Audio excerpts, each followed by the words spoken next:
प्रणाम भारत। मैं हूं रिंकू राजपूत, भारत का वीर। भक्ति और कर्म के अनंत हिमालय स्वरूप हमारी मातृभूमि भारत को सोने की चिड़िया बस धन द्रव्य से ही नहीं जाना जाता, बल्कि भारत की अमूल्य ज्ञान, ध्यान, साधना एवं वेद पुराणों से जाना जाता है।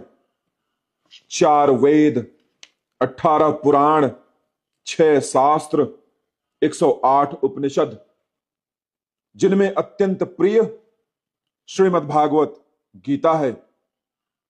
श्री कृष्ण भगवान अर्जुन से कहते हैं, हे अर्जुन, श्रीमद् भागवत गीता मेरा हृदय है, मेरा अत्यंत अविनाशी तेजस्वी ज्ञान है। वर्तमान समय में भारत के युवाओं को श्रीमद् भागवत गीता से ज्ञान लेनी चाहिए। श्रीमद् भागवत गीता से हमें सीख मिलती है